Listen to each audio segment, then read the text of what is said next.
So,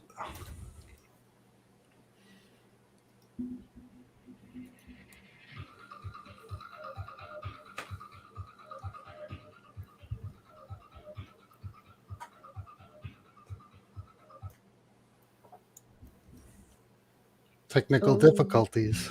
Yeah. You forgot the sound. Again. Again. Sorry, people.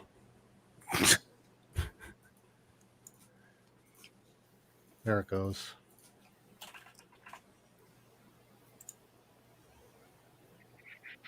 Do you hear it? No. Still don't hear it? I hear it. That sound. You got sound? All good. Yeah, sound. That's funny because I don't hear anything. All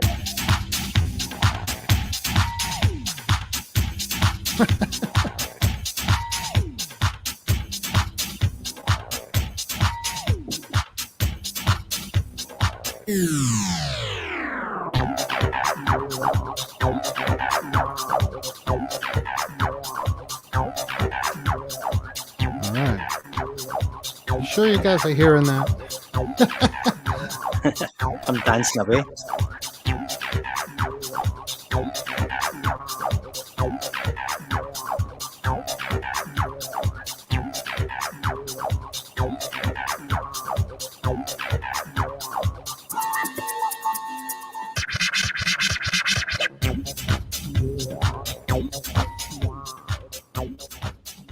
Yeah. Starting now. Well, hello, everybody. Hello. No. Hello. Hi. Ooh, look at all these people who are here. We got Tússk. Hello. Tússk? Who's Hello. Tússk? Me. Who's Tússk? You? He's Yeah. our special guest today. Oh, Well, I've never been a special guest. Yep. You're here You've to only talk been- about you've what's going on with the UK and the trans laws. Is that correct? Yes, I'm going to just a little presentation about going through the process of being recognised as what we in the UK legal system know as an acquired gender. Mm-hmm. So it's a relatively simple process, but there are little traps along the way if you're not careful. Right. Now, I'm having some technical issues with my audio setup. I don't know what it is, but I can't hear anything. I can hear you guys, but I can't hear anything outside of. Like, I don't hear. so you can hear us? I can hear you guys fine. Yeah. Oh, and what's the problem? I can't hear anything else. We're all you need. Yeah, we're all you I need. heard so. So, Tússk, Hello. tell us All right. I got it now. I think I got it now. why That's why do you look into these things on trans issues? Why? Why? Yes, Well, why? a couple of reasons. One, as a lawyer, this is it's academic interest, and I do advocate for minority groups from time to time, like various religious groups and minority groups, including the LGBTQ plus community, and especially now where trans issues are becoming more prevalent, then it's a dynamic. Sorry, I've tripped on my words there. Part of the legal system, it's constantly changing and updating because we are about 5 years behind because of different legal arguments and advances in surgery and procedures. Then we have to catch up, and because in Britain we don't have a codified constitution, then if you change one law very, very slightly, that might have a knock-on effect that may not be noticed for years and years until another issue comes up where as I think I mentioned this before in a private conversation, when it comes to custody of children, and if you have gone through gender realignment surgery and you now identify as male, are you still classed as the mother of your children if it comes to a custody battle? And little things like that weren't thought of 20 years ago. But now it's become quite an interesting area of law, for me in any case. Mhm. And plus, you all know my partner, Etty. I mean, she's deeply involved with the local sort of gay community, and we have a few trans friends, and if they ask me questions, I'd like to be able to answer them to the best of my ability rather than saying Google it like everybody else, because that's no good. If you don't speak legalese, you won't be able to make head nor tail of the legislation. Right. So you prepared a document that you're going to read for us. We'd like to play a disclaimer before we continue with the reading. Is that okay? I mean, we'll run that right now. Oh, yeah. I was just, I mean, as I said, the disclaimer, I was just going to say the information was correct at the time of writing, but because it is a dynamic area of law and it's ever changing, it may have changed since this morning. So the information may no longer be correct. It won't be, so incorrect that it's, dangerous or anything. It's just maybe that something has changed since the documents I read were updated. Right. Okay. Let me share the screen and we'll run the disclaimer for the document.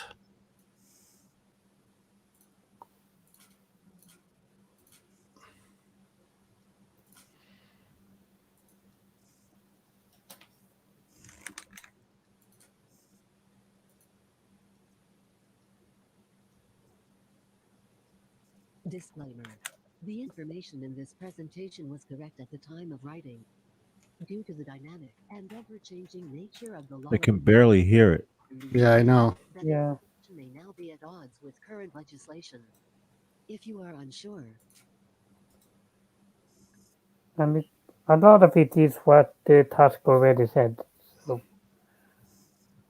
Yeah, it's best to have it on screen though, because the YouTube algorithm might not pick it up. yeah.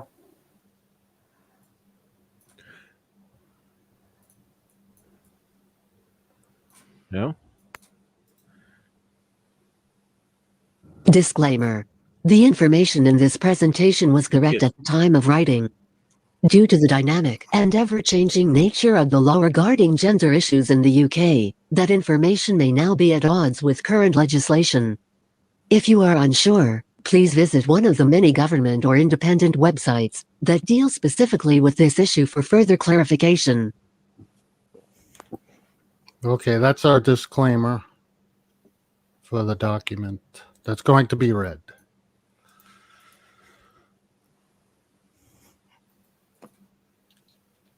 Now we have the document here. I have the document here. This was prepared by Tússk, and he's going to read it for us. I just have to get it shared. There's no audio to this other than Tússk reading. Let me share the document, and we can. I'll just share audio anyway.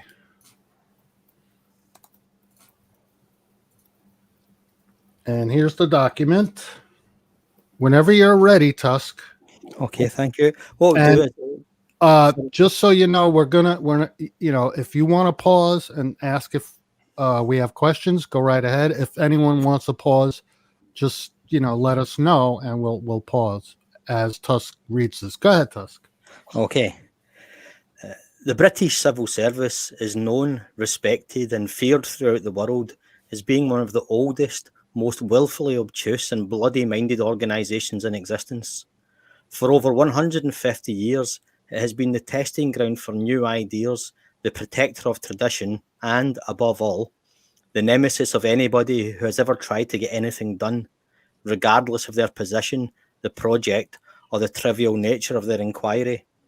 It is a behemoth designed to thwart and frustrate radical governments and would-be real estate entrepreneurs alike.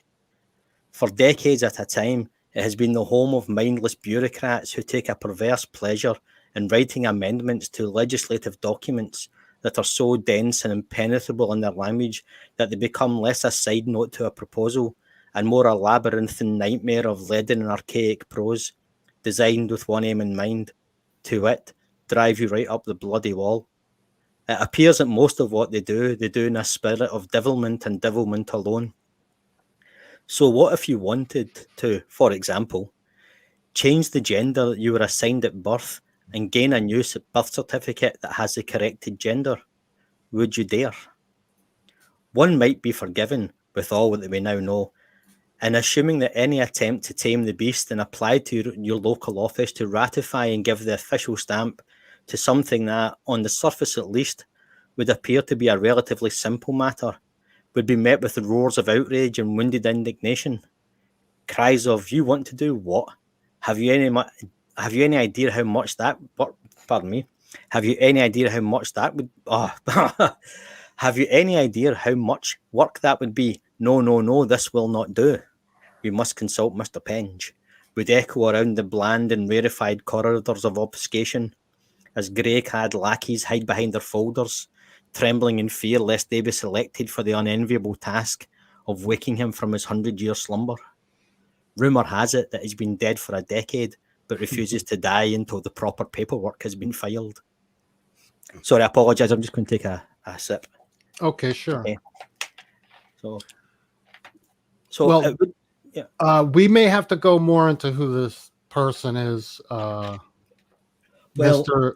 Mr. Penge is a partially fictional character, but we have in the civil service what we call mandarins, who are senior civil servants who have tenure, and they may be there for 30, 40, 50 years. And they're non-governmental, so they're completely impartial to the machinations of whatever administration happens to be in power. Okay. But they're like sleeping toads. I see. Okay, I get it. Everything goes through them eventually at some point, but if you dare question them, you may find yourself in hot water. I get it. Okay. So, but no. In fact, the exact opposite would seem to be the case. In all of their dark and Machiavellian intrigues, the civil service, in this case at least, has decided to forego the joy it takes in driving you to tears and actually make the process as easy as it could possibly be. There are no, you can't have Form 2A until you present Form 2B, which you can only obtain on presentation of Form 2A games here. Instead, Form 2A is available to all that request it, and a simple signature and payment of a small administration fee is all that's required. If that all seems too good to be true, and you suspect some sort of trap in paragraph 5, subsection B, catch 22, then rest assured that no such thing exists. You see, for all that the service takes delight in being as user-unfriendly as possible, it is politically neutral, and the employees there are employees of the Crown and not the government. While civil servants may harbour political ambition, they are ambivalent to the whims of whatever noisome and bothersome government happens to be in power at the time, and they will often act in direct opposition to the machinations of the current administration. That is not to say that they will always do so, but they simply do not care what the Prime Minister wants to happen and will pretend not to have heard what was said just a moment ago. They are a law and a power unto themselves, and they can, in rare circumstances, be quite personable if the mood takes them. Unfortunately, the civil service are not the lawmakers or the arbiters of what constitutes a fair and level playing field. While they may scrutinise and recommend amendments to existing and proposed legislation, their power stops there. It would be a foolhardy politician who went up against them, but Parliament is filled with such people. Minor regional members with a safe seat and a single agenda, often driven by religious beliefs, who have no desire to advance their careers and are quite happy to take a back seat, quite literally, and present bills that a more ambitious candidate would never dare to. They use vague and loaded language such as risk assessment and traditional values, but they aren't fooling anybody. What they really mean is that trans persons are a danger to children, and that their very existence is an offence to their holy book. Just a moment. Sorry, I've got a question in the chat from Mark Caesar. Oh, okay. The Hitchhiker's Guide to the Galaxy. I thought I was just trying to work out what he meant there. Yes, the civil service are essentially the Vogons. Oh. This That's is without the poetry, I hope. yeah. If you imagine Mr. Penge as the chief Vogon, then you've got quite close. So I didn't know what do that they was. read poetry? oh, don't ever ask a civil servant to read you a poem,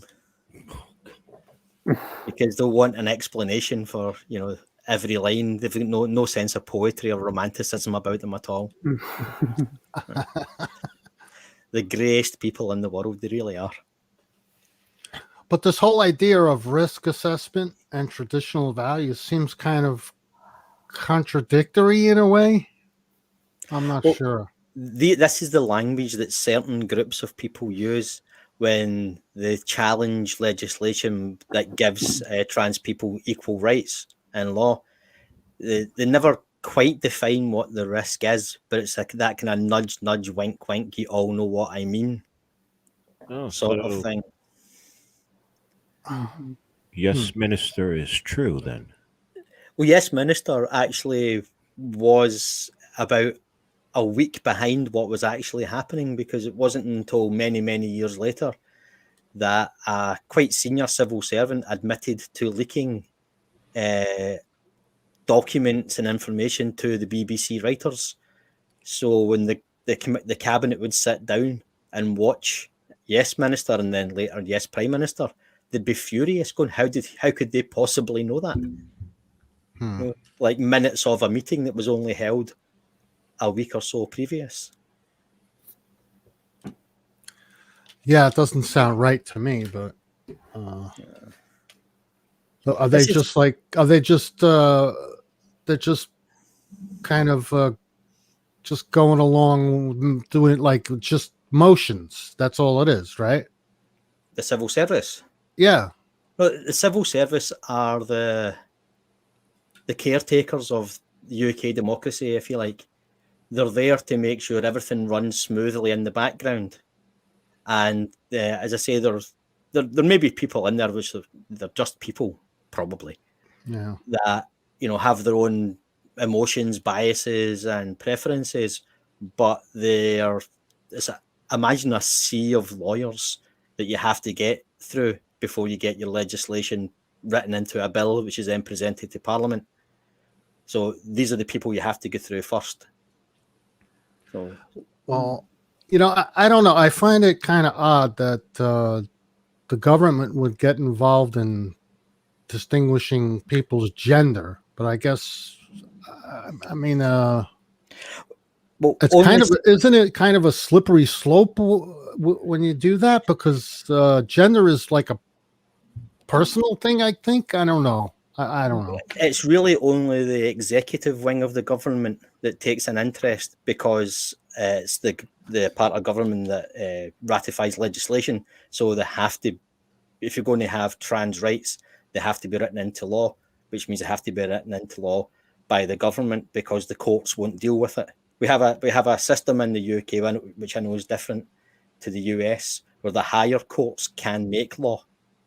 If there's if a law doesn't exist to cover what's in front of it, they can make law as they go along, which will then be presented. But I see. But the courts don't make moral judgments; they only make Right. legal judgments. And trans rights has been presented as a moral issue, so the courts have passed it back to Parliament.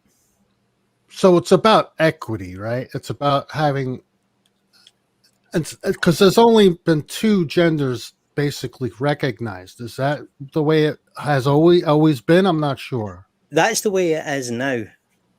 But Oh, since is it? 2004 in the UK, with the Gender Recognition Act, a trans male or female is recognised as a male or female in law and has all the rights and responsibilities as such. There is a Right. move to expand that. So all gender identities are covered and protected. But as I say, it's because it's changing constantly, and the law moves very, very slowly. Then we are a few years behind on that. All right. And it's sort of the trans community itself is kind of not helping in some way we're not helping because our community is always changing and like coming up with, for lack of better terms, with new identities and like people have new ways of expressing gender and like we are all also we are as a community evolving and and changing. So Yeah, the legal part. yeah. Well, this is the thing. I don't want to say this is the problem, but it's only a problem for the lawyers. Yeah. That just when we think we've got a handle on it, there's a new issue to deal with. Yeah. Right? And we have to look at it and say, is it a legal issue? If it is a legal issue, which branch or which law covers it, which legislation covers it? If there isn't legislation to cover it, then new legislation has to be written. And that can take a long time. And by the time that's been written, with all the amendments and objections and so on, it's changed again. So that legislation, which took 2 years to write, is now completely obsolete. It takes up time and money. And so, again, the law, the legals like the civil service and the House of Lords who make these laws have decided that they'll move at their own pace. Well, it sounds like this is a very fluid kind of thing, like it's never, there's always something coming in, feeding it, and it's never gonna, it's always moving along. You know what I mean? I don't know how else to describe it. No, that's exactly what the disclaimer was about. I mean, what I've just said might no longer be correct. There may have been a bill passed today that changes everything. I just don't know. I can't keep up because I'm not privy to. Yeah. There's a paper in Parliament called Hansard, which is the minutes of Parliament, and I can't get a hand on that, so I don't know what was in Hansard today. There may be a new bill. It may have changed as of after this is aired. It may have changed. So undoubtedly it will change within a month or two, but it may change within a day or two. It's that quick. It just depends what stage the bill's at. The bill may be at its second reading today. Okay. But because it's a private reading, then I didn't realize that. Know. Yeah. Although the Parliament's constantly reviewing bills, amending bills, and there's a whole department of lawyers who go through old legislation to see if it's still relevant, and if it's not, to take it out. But then when they take it out, they might find that it's got a knock-on effect on something they didn't realize, and they have to put it back in, which is another process. It's imagine like an old switchboard, an old telephone switchboard. We are constantly unplugging things and putting them back in and making connections. It's not a very good analogy, but it's that kind of, Well, it's never stops, and it's always growing. It's like a juggling act. Yeah, I get it, but I get it. All right, let's get further into the document. I think we ended here. So while the Gender Recognition Act, I just had a small comment because in this context, it kind of has. It's not a new community, but government actually caring about us is kind of new. So yeah, I can understand that there's a bit of confusion. And I'm going to come on to that a little bit later on in the document because there was, until recently, the Prime Minister, Theresa May, before she was replaced by Boris Johnson, was actually a signatory to an act that essentially outlawed homosexuality and fought against its repeal for many, many years, and then came out. So this is a step in the right direction. Yeah. Don't you agree? Absolutely. But yeah. Okay. So all right, let's continue then. Let's continue and read on for us. Would you talk? So, while the Gender Recognition Act of 2004 makes provisions for persons wishing to be recognised as their acquired gender in all legal matters and affords them all the rights and protections assigned to that gender with regards to discrimination in the workplace, etc., there are still parts of UK life that they can be prevented from participating in due to the twin bogeymen of risk assessment and traditional values. Some sporting organisations are still permitted to disallow trans persons the right to participate if they feel that they would have an unfair advantage or pose a risk to their opponents. There's no need to prove any just cause for their objection. They are automatically protected under the law of just because. Yeah. It is not only in sporting events that the twisted claw of traditional values can reach in and cause trouble for trans persons. If they are married at the time of their transition, they can apply for temporary status and will be issued with an interim gender recognition certificate unless their partner signs a declaration stating that they still wish to be their married partner. If both parties do not agree, then the temporary certificate of recognition can be used to annul the marriage. However, this can take time, and the process has become known as the spousal veto and has been criticised for giving one side far too much power over the other. If one partner believes in traditional values or if they act simply out of spite, then they can essentially deny the other legal recognition, meaning that they cannot legally be recognised as a person of their acquired gender until the process has been exhausted. So this is an issue in the UK just now, which a lot of trans persons are going through, where, say, a couple's been married sometimes for maybe 20, 30 years, and then one of them says, I no longer wish to live as this gender, I wish to live as what would be seen as the opposite gender, which obviously, it can be a shock. But this is what was happening in the past, right? Is that what they're referring to? This is happening now. It's happening now. Yes, the spousal veto, that's not the correct term for it. That's just what's become known as. Like, your spouse can refuse to sign off and to annul the marriage, essentially, and allow you to go through the transition. And they can drag it on for quite years in some cases. But there are moves to shorten that process. Yeah. But you still have to go through. Well, I'll carry on a little bit because it will come to there. Right. Okay. So currently, before a person can apply for a full gender recognition certificate, they must be able to show that they have been living as a person of their acquired gender for a period of at least 2 years and provide documentary evidence of that, such as a passport, driver license, etc., that display their name and gender for that time. Additionally, they must also provide 2 separate reports, one from a general practitioner and another from a gender specialist, that documents their journey, their gender dysphoria, and any treatments they may have had. And for clarification, gender realignment surgery is not required to gain a certificate.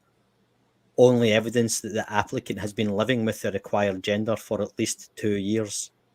So what that means is essentially anybody can apply for an interim recognition certificate. You do not have to be surgically altered in any way, but you can't get a full gender recognition certificate until those 2 years are up. And then there is another process you have to go through with the surgery, which we won't go into here because it's a medical issue, and I don't want to speak on that in case I make a mistake, because it's not my area of expertise. Now, if I don't know how to explain this. I'm a cis male. Now, do I have to prove that? Do I have to have documentation to show that this is what I am? Or is this only for people? This is only if you want to go transition. If I wanted to transition. So what you would have to do is you would go to your GP, that'd be your first call, to say you want to transition and acquire the female gender. And they would talk to you, and you'd be sent to see a gender specialist, which is a sort of a psychologist, really. And they would chat to you and say, okay, what is it you want to do? That doesn't mean you have to like wear a dress or anything like that, but you change your name to a traditionally female name and live as though you were a female, and you'd have to prove that. So you could change your name legally. Very simple process again in the UK. It costs a few pounds. You can actually do it for free if you do it. It takes a little longer. But yeah, you'd have to prove that. But you don't have, no one's asking you to prove that you're a cis male or female unless, you know, you say you're going through a transition. But then your sexuality at the end of the transition is utterly irrelevant. Yeah. No one cares if you're now a male, but you're a homosexual male. That's completely irrelevant. Except to yourself, obviously, but the law doesn't look at that at all. Not interested. Okay. Okay, you know, the best thing about this is that people, transgendered people, are being recognized for once. I mean, it seems that way, you know. Well, the UK has had the Gender Equality Act and the Gender Recognition Acts for almost 20 years. But it's one of these things that's only maybe in the last 2, maybe 3 years, 4 at a push, where trans rights and trans issues have become more open and more expressed. People aren't afraid to say it anymore. And they expect this fight, you know, because they didn't know about this, the legislation and the process. So people have come out expecting a fight, and they've found that it's actually quite a simple process. You will still face discrimination, unfortunately, but I can't talk to that because I've never faced it myself. Right. But there are still governmental groups and religious and faith groups who have some power, and they're putting pressure on the various UK governments to amend laws and leave little loopholes for them, which I'm going to talk about now. Little places where they can exploit. So I'll pick up only evidence that the applicant has been living with their acquired gender for 2 years. This is where the aforementioned single issue candidates have found a crack where they can stick their pious noses in and cause all manner of trouble. Political parties like the ultra-conservative DUP, the Democratic Unionist Party of Northern Ireland, have pushed back against such impositions as referring to trans persons by their correct pronouns and afford them the same protections against harassment in the workplace as non-trans persons.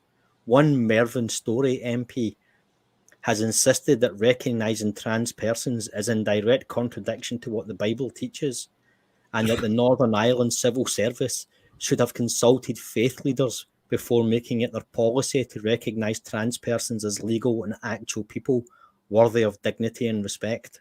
Oh, I'm sorry, but it's none of their goddamn business. Yeah. Politics in Scotland and Ireland are in the pocket of the church. Until very recently, you couldn't legally pass a law without there being a member of the clergy present. You had to have a bishop or a high-ranking priest sitting on the committee that passed a law, or it wouldn't be ratified. It wouldn't be recognised. The Bible does say that men can't wear women's clothing and women can't wear men's clothing, but it also says you can't eat shellfish, you can't get tattoos, you can't use clothes with mixed fabrics, and so on and so on. Says that, the Bible says a lot of things. Yeah. You know, but I don't want to offend anybody who may be listening, you know, on their religious beliefs, but this is not a religious issue. Yeah. No. You know, trans rights and trans issues were unheard of or unthought of when the Bible was written, over the hundreds of years it was written. So to try and shoehorn it in now as some sort of authority on someone's gender identity is stretching, you know. They wouldn't have written that thing about the clothing if there wasn't like some sort of like that they knew that some people did that, but you know it wasn't a thing in the same way that we see it now. No. Well, the problem with that is we have no idea when those books of the Bible were written or who wrote them. That could have been a much later amendment. Yeah, I mean, we would never know. Yeah. Yeah, well, it seems kind of funny that all of a sudden the church would have some kind of scripture that refers to this in some way, and how would they come? They're just making it up. It seems. Well, this is why they say they hide behind the language of traditional values, family values, Yeah. fair play, risk assessment, Yeah. because they don't have any legal objection or any scripture that expressly states, now, thou shalt not change thy gender. So they look for other verses in the Bible that they can manipulate and twist. Yeah, And they have to take what they have and make it fit something that already exists. So they're Yeah. in the UK, And it's not such a problem because we no longer have to have bishops and priests there to ratify laws, although they do still hold positions in the House of Lords, which it's not a democracy. You don't get voted in there, you're given the place. So you have it's a very undemocratic institution where you have members of the clergy who have the power to at least temporarily. So the church is deny still deeply involved. Oh, the church is very, very rich. It's in Parliament. I mean, it's not like in the USA, for instance, where you have to declare a faith before you can hold a position in government. You don't have to do that in the UK. But when you get into government, you very quickly realise that there's an unelected bishop who has the power to veto anything you say. Well, here in the US, they say you don't need to declare your religious affiliation to be a politician or whatever, but they won't elect anyone who is an atheist. That's for sure. yeah. I mean, Oh, yeah. I Even don't. though there are atheists in the government. Yeah. Oh yeah. Oh yeah. Yeah. And I don't think Trump is religious, but only because I don't think he believes in any power bigger than him. No, his ego wouldn't allow that. Yeah, exactly. He has Of to be the course, most important person in there. I sort of get slightly getting sidetracked there. We're going to go Yeah. Let's get back on we're track. almost at the end of this. So, All right. Yeah. Let's Yeah. continue on from here, So- I guess. so however absurd it might seem that you should consult faith groups and faith leaders before making a law, the UK government, headed at the time of writing by the Conservative MP Boris Johnson, has promised that it would end and ban such practices as corrective therapy for trans and LGBTQ plus persons, but only after a vaguely defined period of time and only once a consultation has taken place. A consultation that will no doubt feature phrases such as risk assessment and traditional values heavily, and will also number faith-based organisations amongst its interested parties. Now, the church has insisted that it be consulted on any issue regarding the banning of corrective therapy or coercion in a lot of cases, unfortunately. So they want to know, right? They want to know if they can still stand in the pulpit and go gay bashing. If they can't go gay bashing in the pulpit, then they're going to object to anything that comes out.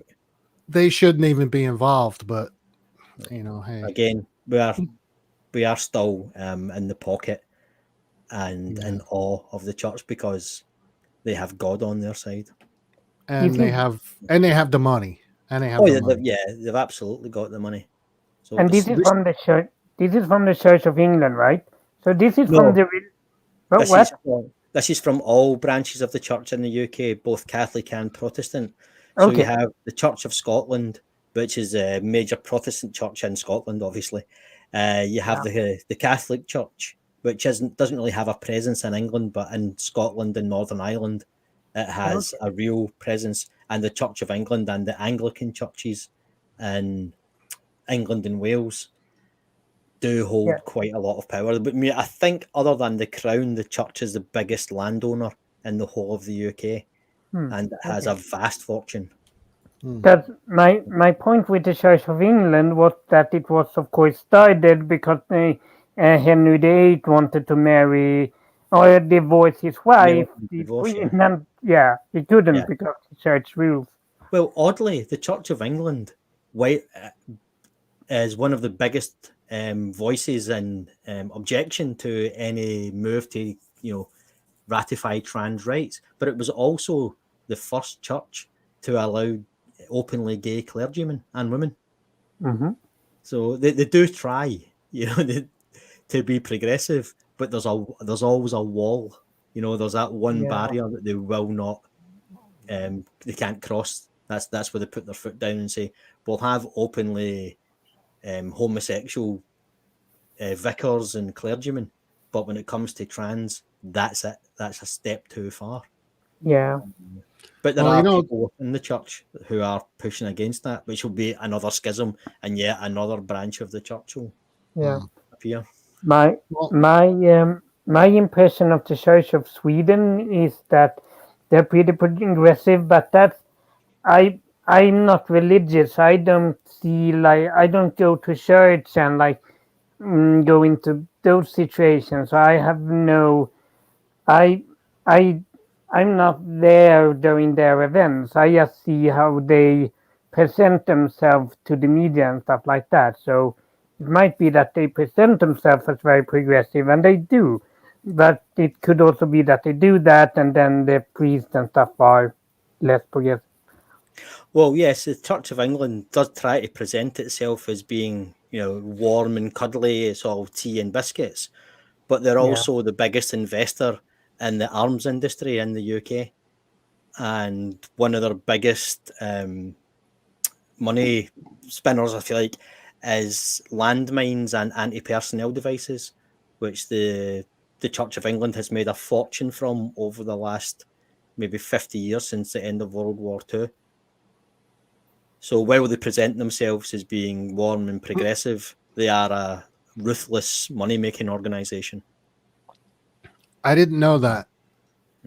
Yeah, they try to keep it quiet. Yeah. Well, yeah. So, but yeah, so recently, several members of a governmental LGBTQ plus think tank resigned in protest at a lack of positive action and the realization that they were simply paying lip service to the issue while doing precisely nothing. But the current executive have promised to make conversion therapy illegal eventually, sort of. They will not commit. They absolutely will not commit to this. So, which is cold comfort for anybody who's waiting to be properly recognised. Well, the Gender Recognition Act made it express that transsexualism or gender dysphoria would no longer be treated as a mental illness as of 2004.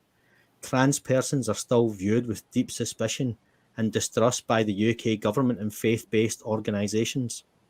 The time it takes to be fully recognised is far too long, and it allows interested parties to involve themselves and advocate for their own religious biases. Corrective therapy by any other name, which is still not illegal.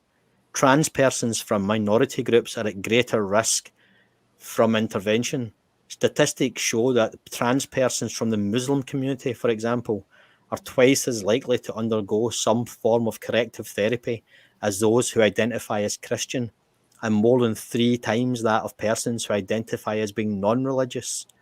The data does not indicate whether the therapy was voluntary or entered into under duress, and it's very often comes from their general practitioner, which is their first port of call. So you go to see your doctor, and your doctor may have a religious or a moral bias, and they'll suggest coercive therapy or corrective therapy before they recommend anything else or before they'll let you progress to the next step, which again has not yet been outlawed by the General Medical Council. But that's something that shouldn't be too long before any general practitioner stating a preference on either side will be outlawed, and any doctor suggesting corrective therapy will be sanctioned by their governing board. But again, that's another very, very powerful group. Yeah, So because they have to take their hand away from this. The Christian church, I believe. But that's Well, it's not just the Christian church. In places in England, especially like Bradford, Leicester, parts of London, where there's a large immigrant population from Africans, from African Christian nations and Muslim nations, where the doctors there will send them for corrective therapy before they advise any other course, because those are very, very deeply religious countries, and it's the old style Christianity, you know, the fire and brimstone, you know, you'll burn in hell forever sort of thing. So where did we leave off? Did you read this? no, sorry, already? that was a little amendment there. It just put me in. Yeah, I'm just going to read. That's where I'm going to start from now. Oh, okay, all right. Okay. It's just while I'm reading that, I realised I'd forgotten to say that the GP, as the first port of call, doesn't currently have any legal obligation. Oh, okay. To not to send you to the next step. They can put their own feelings in there.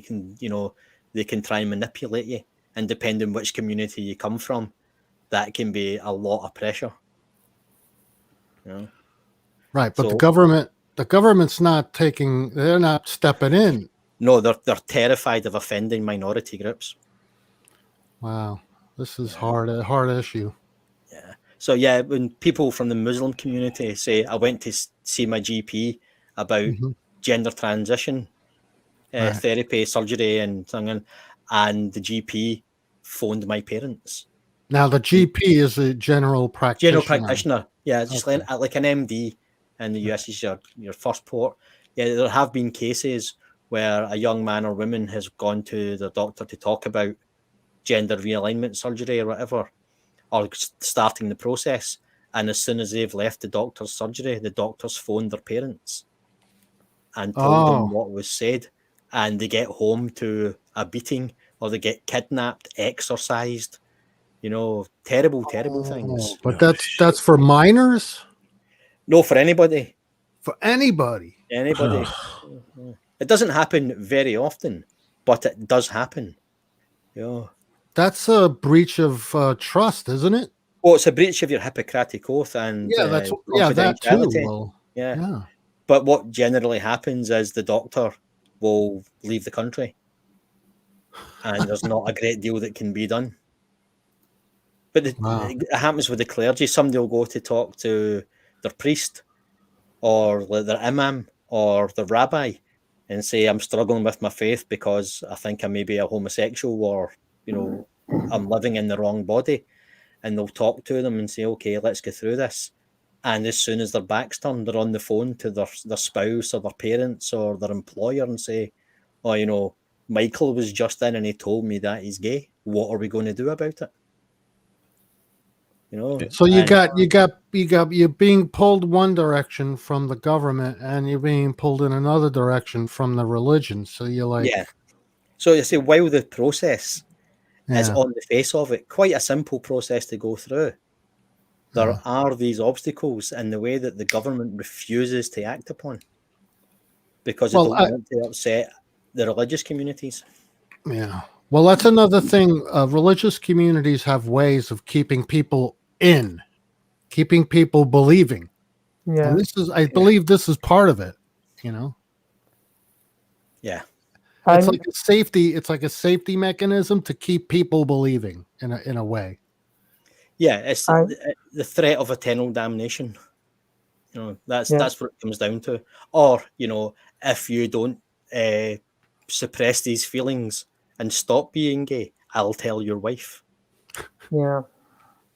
I of course again don't know if there is a God, or like I have no opinion on the matter, but like if there is a God and that is a loving God, they wouldn't make you queer and then hate you for it.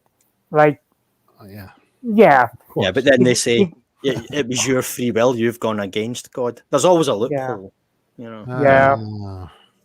but if there is a God, they didn't create queer people and then tell us to hate ourselves for it, whatever.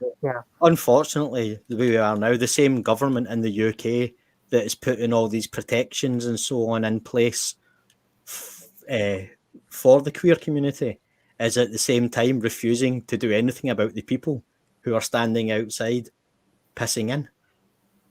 Yeah. They won't risk offending. Say, oh, that's that's their faith. We have to respect their faith. Well, no, we don't. No. No, we No. don't. No. There you go. I we respect you for having the faith, and it's your faith. But when it comes Yeah. to my body, your faith is utterly irrelevant. Yeah. Exactly. But the same government we have now, who is making all these noises about trans rights, are the same people who voted against them just a few years ago. Yeah. And I'll get to that in just a moment. So while these faith-based groups cannot by any legal means stop the process of transition, they can frustrate, lengthen, and complicate it indefinitely.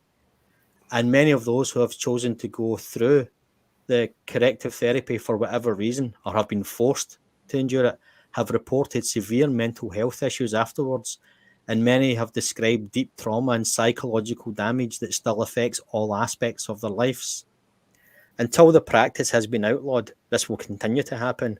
But once again, the various churches have played the slippery slope card and complained that not being able to threaten trans persons with eternal damnation will impact their efficacy as an advocate for family values and a force for good. So, for all that the UK has long been a progressive country with regards to LGBTQ plus rights, if we pretend that the appallingly prehistoric and reactionary Clause 28, a piece of legislation introduced in 1988 by a Thatcher-led government that made it illegal for local authorities to promote homosexuality or homosexual relationships as a pretended alternative to the traditional family, didn't happen. We are still enthralled to our past, and we appear unable to shake off the petty and bourgeois prejudices of a generation lost to antiquity. We still hold the Christian church up as a paragon of virtue and look to it for guidance in matters of legality that the likes of the DUP have cloaked in the decaying shroud of a long obsolete morality. While the process of transitioning in the UK may be relatively straightforward, the law still protects those that seek to undermine it, and our government is loath to confront those groups for fear that they might find offence there, and they undoubtedly will. If you feel that you have been discriminated against due to your gender, sex, or sexuality, and it is safe for you to lodge a complaint with the relevant authority, then please do so. Unless the law is aware of the issues faced by LGBTQ plus persons, then it is powerless to act in your interests. Thank you. Well, that was unbelievable. You really put a lot of work into this, and I appreciate that. It was. Sorry, go on. Well, the clause 18, I don't think we have enough time to go into it in depth at all. Well, Clause 28, in a nutshell, was a reactionary piece of legislation that sought to ban local authorities from promoting homosexuality or homosexual relationships as an alternative to the family relationship, the family values again. But it was unclear where the boundaries were. So school teachers weren't sure if they could talk about it in schools, so they didn't. Mm-hmm. And it was repealed in 2000 in Scotland, in 2003 in England. But to its credit, while it was still an act of Parliament, Glasgow City Council for years and years held an annual festival called Glasgay, which celebrated the contribution from homosexual males, women, trans people throughout the years. And the city has its gay quarter where all the gay bars are, which is the Merchant City area, where this festival was held in open defiance of Clause 28. Wow. Yeah. I went to the Wikipedia. I think we should post that the link in the chat for the Clause 28, the Wikipedia article. I have it. I'll post it in the side chat. I've been posting it. Oh, you posted it? Oh, okay, good. Yeah, I posted Very good. Section 28, also known as Clause 28. Oh, you posted it? Okay. Yeah, I've been posting the Gender Recognition Act of 2004. Oh, you post that too? And the Equality Act of 2010. All right. That's why you're the best, Amiga. This is one of the issues when you start looking at these issues. You find it's like a family tree. There's little offshoots in other parts of legislation that you wouldn't necessarily think to look at. You go, oh crap, we need to look at this. Oh, I need to look at this, and so on and so on and so on. I mean, if you put in, well, I wouldn't advise anybody do it. If you search for the Gender Recognition Act as amended 2004, the first 20 pages are amendments that make no sense until you've read the rest of the document. Yeah. So people, when you go to the Wikipedia page, go to the sources at the bottom of the page. Yeah. And read them. Unless you work for the civil service or are a senior lawyer, do not try and read the actual legislative paper. It is indecipherable gibberish. Yeah. They weren't written for the common folks. No. But this is the thing, that the language has to be express and unambiguous, which is why we have terms like acquired gender, which isn't that's not language you would use in everyday life. But definitely not. After we do it the exact opposite way here. We write our legislation so ambiguously that the courts can interpret it any way they want. Yeah, that's well, I don't want, again, at the risk of offending anybody, the first thing I learned when I went into law school was never use America as an example, because it's a madhouse. Yeah, because I don't even know where our country stands on trans rights. I have no clue.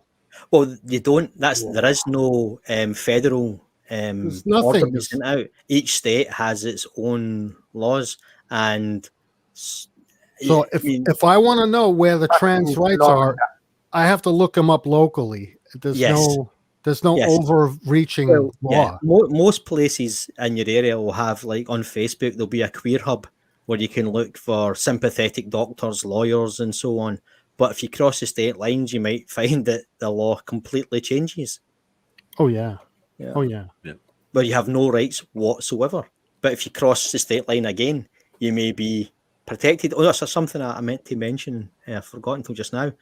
Trans persons in the UK occupy a unique space in law, because when you transition, say, in male to female, you're recognised as a female, but at the same time, you're still recognised as a trans person.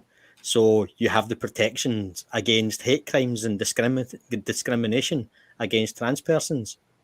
But then people will argue, if you're recognised as a woman legally, then you shouldn't have that protection anymore. I would like it to be worded, like in Sweden, for example, it is that gender is a sort of, I don't know exactly how it's worded, but it's sort of that gender is a protected class. I don't know if that is an official term here, but that you can't discriminate someone based on gender. And that would obviously include trans people, but it would also include cis men, for example. Because, like, for example, the bathroom bills and stuff in the US has affected cis women who has had a very masculine appearance. Mm-hmm. Well, I don't. What am I going to say? Like, say. By the way, just an addition, because the protection is we want people to be protected against discrimination. It's not just trans people or cis people; it's anyone who might be affected by it. Yeah. Now, this bill where it says, okay, if you've transitioned from male to female, right, and you still have protected trans rights, and you're still, I'm not sure if I'm getting that right. You're protected because of the trans rights, right? And then there's a controversy about whether to keep both. Well, it's a time factor. So say, for instance, you were to transition to female, right? And you lived as a female, you went through gender realignment surgery, and you were, for all intents and purposes, physically and now a female, you are protected under the Gender Equality Act. Okay. But how long should you be protected under trans discrimination legislation? Because you're now a woman, you're legally recognized as a woman. So if someone says, oh, you're not a woman, you're trans, you're not a real woman, how long does that last? If you transitioned 20 years ago, are you still protected under the hate crime laws? I don't know. I would say about 3 or 4 generations at least until it's. Well, yeah, it's because I don't know how old everybody is, but if I can look at like Geo Sam, I can say he's, maybe late 40s or whatever. Yeah, He'll have grown. I'm Oh, 50. yeah, I It's was going to quite be close. 58. But you'll have grown up in a time where there was still queer jokes on primetime TV. Oh, yeah. And, you had the camp characters mincing around, and there was transvestites were a figure of fun. And, Yeah, it was all a joke. It wasn't taken seriously. But in the last maybe 10 years or so, we have openly gay pop stars, TV presenters, sports stars, people in everyday life. It's no longer the taboo. Well, there still is obviously pushback. We didn't talk about it, but we knew because they told us in other ways, They didn't have to tell us right out. They didn't have to say, hi, I'm gay. Hello. Yeah, like, you didn't have to do that. Tell me you're gay without telling me you're gay, But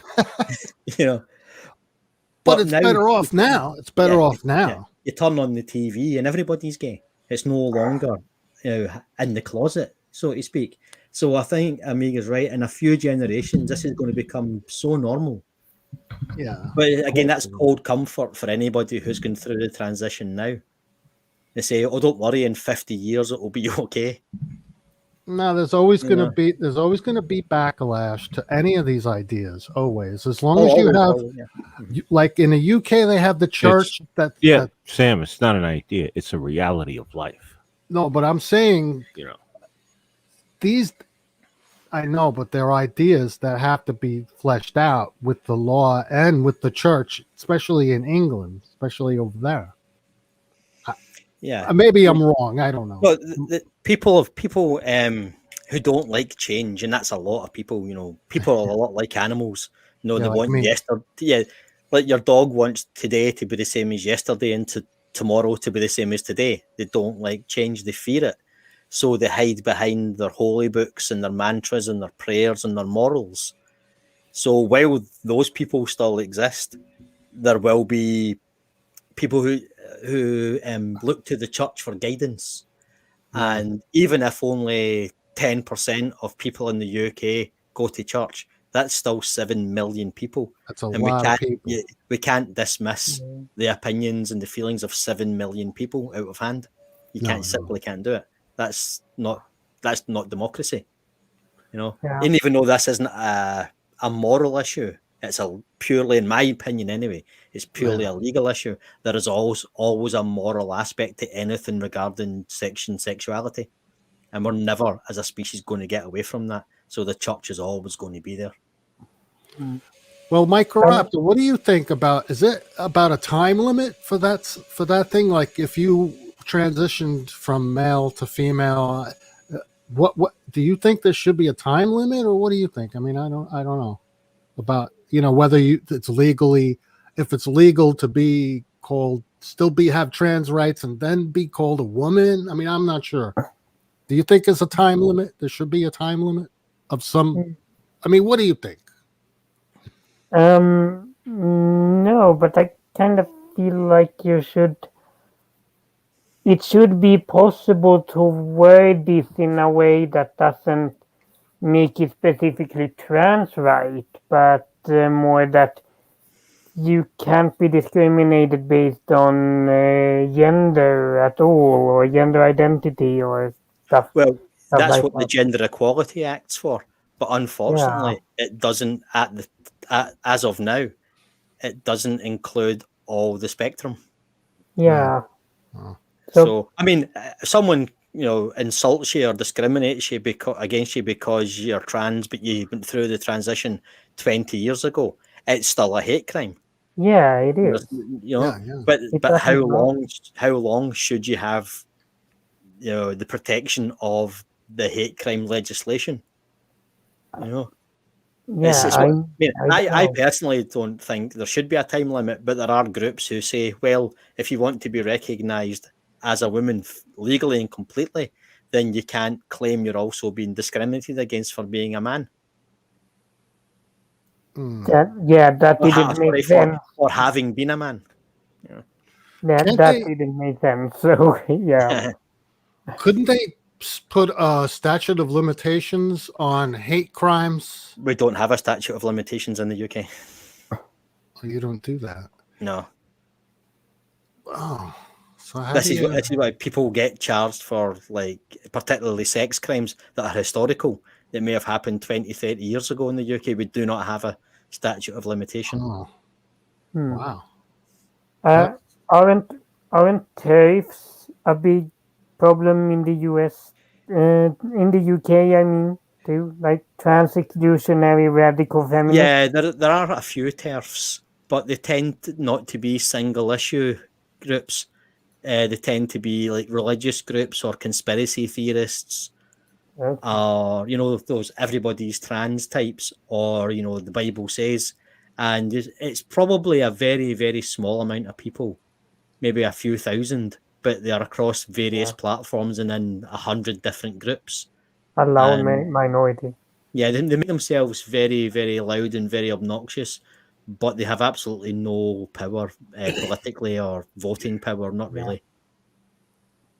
And as happened with J.K. Rowling, when she came out as not exactly a TERF, but she did say a few things that were transphobic. She's a TERF. The whole country shouted her down. And that's one of our national heroes, and we went, nope, nope, nope. We're not having that. We don't care who you are. Yeah. So somebody like, I've forgotten her name. I'm not even going to mention her name, actually. I just remembered. But some minor nobody who gets herself on TV twice a year to say, trans men shouldn't be allowed to use the bathroom. We just go, yeah, give her bus fare and send her home.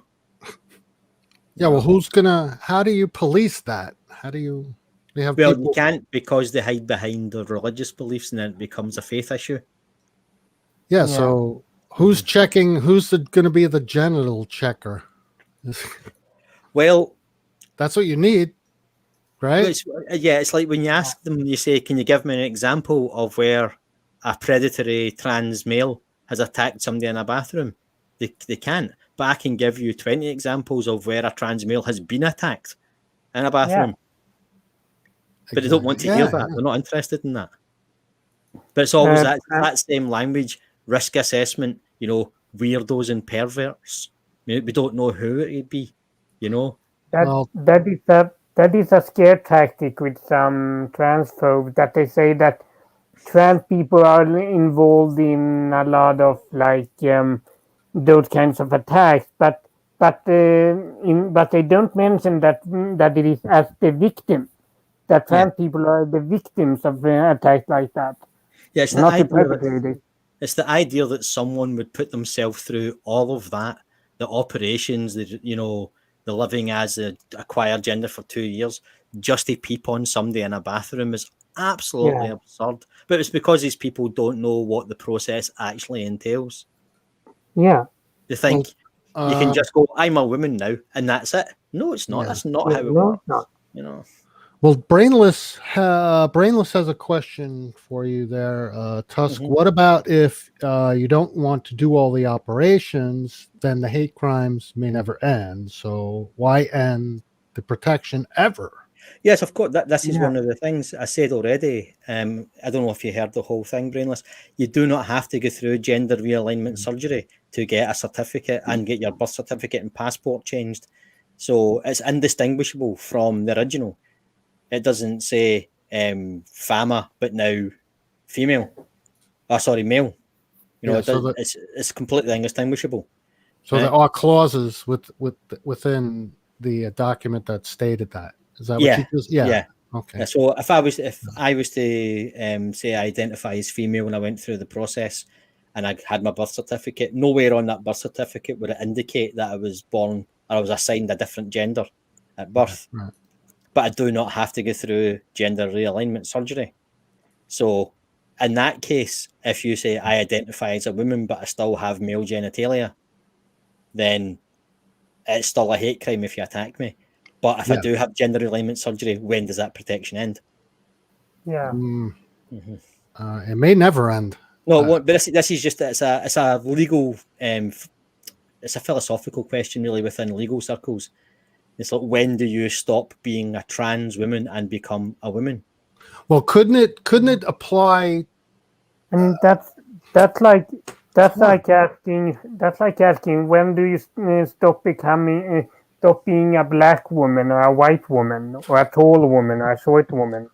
Well, yeah, but this is a legal issue. It's not a, Yeah. This is just it's an interesting area for lawyers. You know? Yeah. And so we're not looking at it as we're looking at it dispassionately. Saying this is simply, it's not a moral issue, it's not an emotional issue. It's just simply a case of legislation. Well, can't you just weigh it? What causes the least amount of harm? Either way. Well, that's utilitarianism, and we try to avoid that at all costs. Well, see, I don't even know. Then I don't even know. Well, I'll give you an example. Right? Utilitarianism. Right? There's a murderer in town. Right?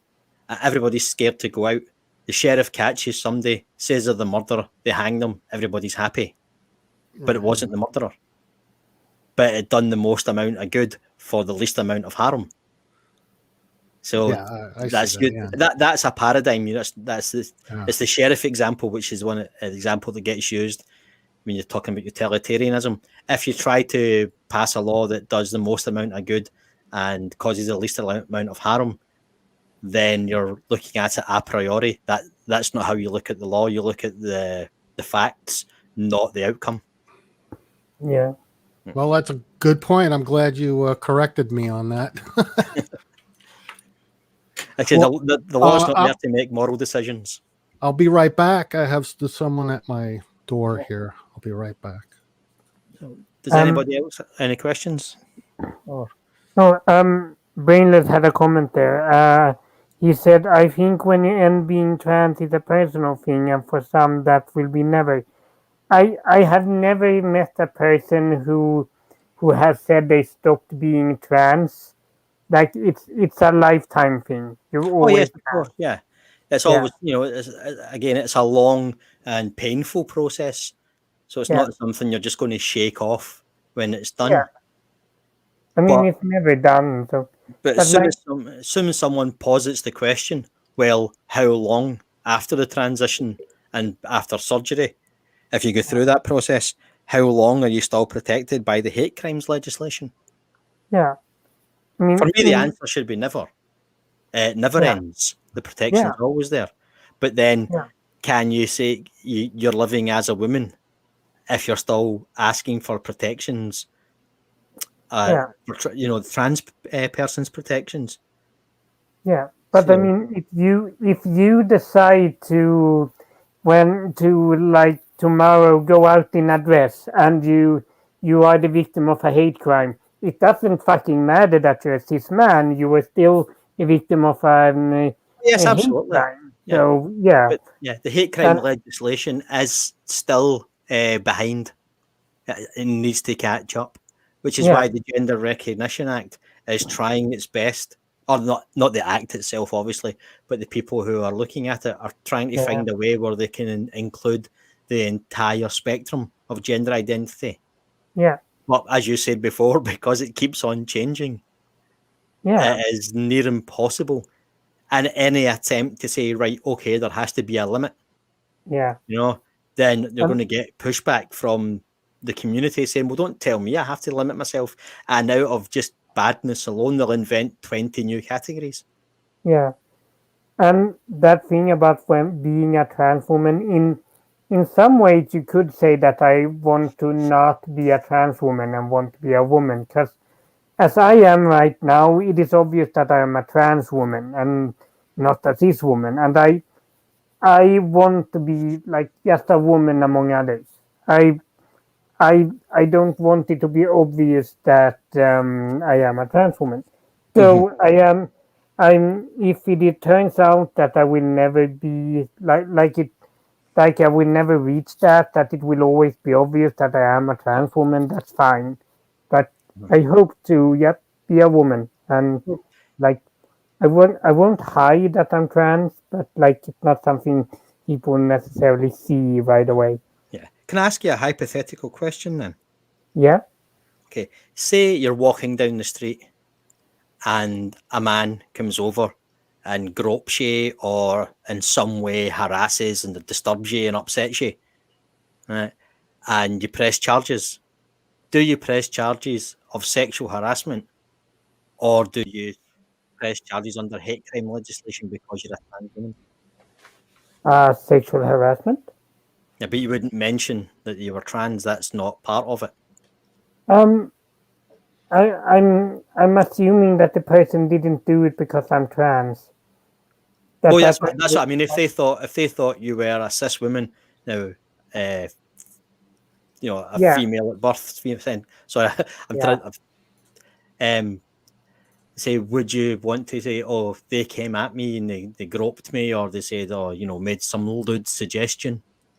I mean, if they didn't know, I was trans, but then you say, you turn around and go, oi, get your hands off me. yeah. They go, what the fuck? Do you then, and then they say, oh, you're a fucking tranny, Yeah. Do you press charges under hate crime legislation or sexual harassment? I don't know. Yeah. I don't know. I know it's an ugly question, but these are the questions that are being asked. Yeah. All right.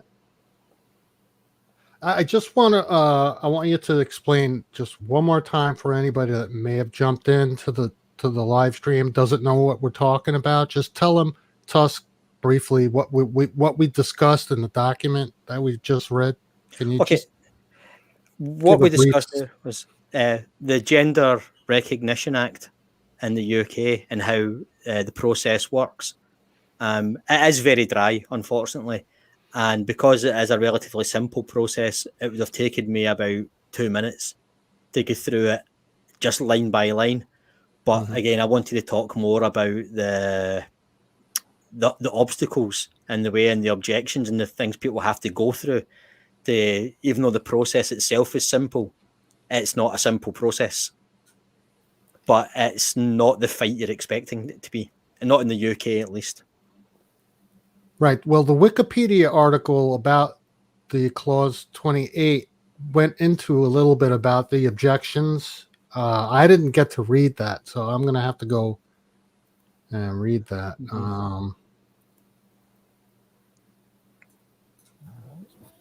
One of the things about Clause 28 which upset a lot of people, other than the language in it, which was homophobic to the extreme, was that at the time the cabinet who wrote that legislation and proposed it and ratified it was about 30% homosexual. 40%. Yeah, something like 30% of the people who were involved in the writing of that legislation were themselves closet homosexuals. Okay. And some have come out, tried to rewrite their history and say, oh, I was never part of that and I always objected in quiet, but they never spoke out at the time because it was a deeply conservative government. But several people have come out as homosexual, but they were involved in the promotion of Clause 28. Someone like Michael Portillo, in particular, as a particularly odious example, where he's tried to reframe it as, he was the good guy, but he was and is and remains a homosexual man. But he was a major player in that cabinet. Yeah, I read the controversy over the applicability of Section 28. That was in the Wikipedia article. this NUT, the National Union of Teachers, Yes. which they call NUT. Nut. Yeah, they're nuts. NUT. Yeah. Okay. They didn't know what to do. They were so confused because they were employees, or teachers were employees of the local authority. Were they bound by the same legislation the local authority itself was bound by? Yeah, so they didn't know what direction to go in. They were just kind of there was a wall there. Yeah, they weren't going to risk their jobs, and I can't blame them for that. Over this piece of legislation that was ambiguous at best. Yeah. Well, we gotta start shutting down. Oh, okay. Unless you want to go until like indefinitely, because Linda will fall asleep at the switch. No. Okay. Once you get down this rabbit hole, it's never ending. Yeah. It really is. That's why we have to have you back. Yeah. I'll quite happily come back and discuss. If anybody wants me to look at the legislation in a particular state, maybe 2-3 states, I can do that. But there is not a US-wide executive order being handed down yet. So the laws change, not even just state to state, county to county in some places. Yeah. This has been fun, and I'm happy to have a part 2. So, yes. Yeah, we could do a part 2, definitely. Oh yeah. Okay, but we'll discuss it after we're off the air. Okay. Yeah. We don't discuss a possible show when we're wrapping up the current show. No. Okay. Well, thanks for having me on. I do appreciate that. Well, thanks for coming on, Tusk. Yeah. You're awesome. So it's fun. I hope it was informative and not entertaining, but enlightening, perhaps. Yeah, it is. It was.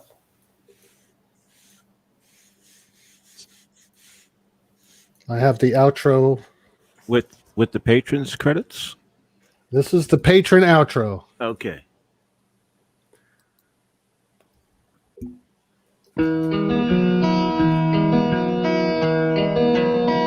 Thanks, everybody. Yes. Especially our patrons. Thanks, Microraptor. Thanks, Tusk. Thank you, Amiga. Thanks, Linda. Good show, man. Yes.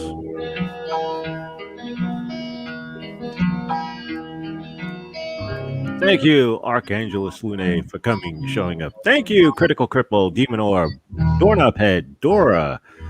And a Little Rage has actually shown up.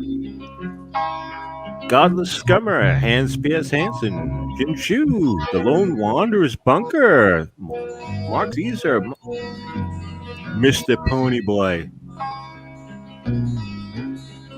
Thanks, everybody. I see Ed made it. I see Ed made it. Hey, Ed made it. Little Rage. Yes. Thank you, Ox. Thank you, Slim. Thank you, Tina.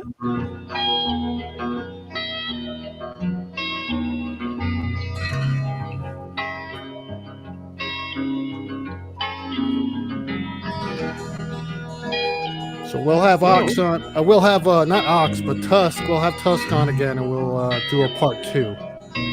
Oh, Brainless showed up. Brainless. And Chrismer and Derp Squirrels.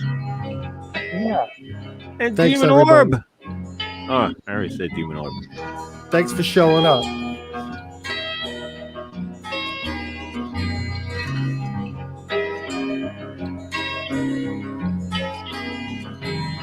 Excellent tweet, Charlie. I'm keeping awesome.